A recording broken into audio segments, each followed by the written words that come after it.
बैठकीआधी मंत्र्यांना महसूल विभागाची परवानगी बंधनकारक। बैठकीला जिल्हाधिकारी व्हीसी द्वारेच उपस्थित राहतील। जिल्हाधिकाऱ्यांची मंत्रालयवारी टळणार।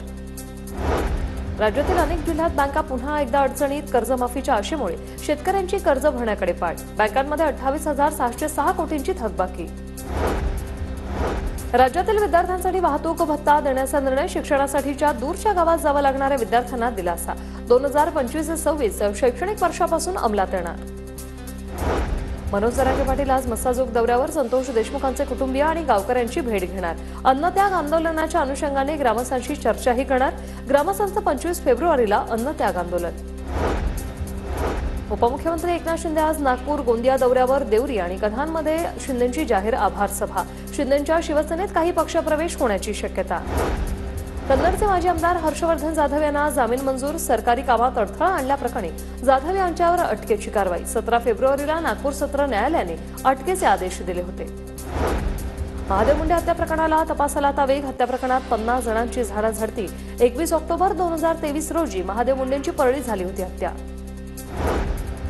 संगमेश्वरमधील संभाजी महाराजांना कैद केलेल्या जागेची मंत्री योगेश कदमांकडून पाहणी।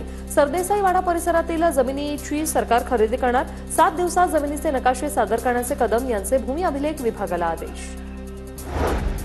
राज ठाकरे मुंबई महापालिका आयुक्तांची दुपारी 2 वाजता भेट घेणार। मुंबईच्या विकास कामांसंदर्भात आयुक्तांशी चर्चा करणार असल्याची माहिती। दिल्लीत आजपासून 98वे अखिल भारतीय मराठी साहित्य संमेलन पंतप्रधान मोदींच्या हस्ते उद्घाटन होणार। लोकसाहित्याच्या ज्येष्ठ अभ्यासक डॉक्टर तारा भवाळकर संमेलनाच्या अध्यक्षपदी तर शरद पवार स्वागताध्यक्ष। दिल्लीतील मराठी साहित्य संमेलनाला सरकारकडून 2 कोटी रुपयांची अतिरिक्त मदत। साहित्य रसिकांचा वाढणारा खर्च पाहता मुख्यमंत्र्यांकडून निधी मंजूर। टोरेस प्रकरणी आर्थिक गुन्हे शाखेकडून एकाला नवी मुंबईतून अटक। सुमारे 13 कोटी 48 लाखांचा ब्लॅक मनी वाईट केल्याचा आरोप। आरोपी लल्लन सिंहला 25 फेब्रुवारीपर्यंत पोलीस कोठडी। होळीनिमित्त कोकणात जाणाऱ्यांसाठी विशेष रेल्वेगाड्यांचं नियोजन। गर्दी लक्षात घेता मध्य आणि कोकण मार्गावरून विशेष गाड्या चालवण्याचं नियोजन। पश्चिम रेल्वेकडून 3 दिवस आधीच अनारक्षित तिकीट काढण्याची सुविधा उपलब्ध। सर्व अनारक्षित तिकीट प्रणाली यूटीएस खिडकीवर उपलब्ध आहेत।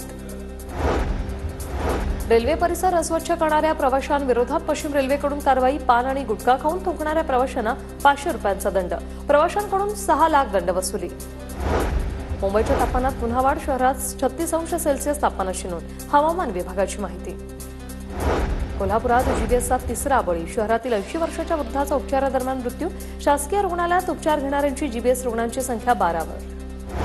पुणे शहरात जीबीएसचा आणखी एक रुग्ण आढळला। शहरात एकूण 183 जणांना जीबीएसची लागण। खासगी पाणी शुद्धीकरण प्रकल्पांसाठी महापालिकेकडून नियमावली। मात्र व्यावसायिकांकडून परस्पर आरोप प्रकल्प सुरू। जीबीएसमुळे नागरिकांमध्ये भीतीचं वातावरण। फ्रॉडच्या माध्यमातून खात्यातून पैसे गेल्यास आता बँक जबाबदार। एका याचिकेवर निकाल देताना सर्वोच्च न्यायालयाचा हा निर्णय। फसवणुकीच्या प्रकरणांमध्ये बँक खातेदारांना मोठा दिलासा।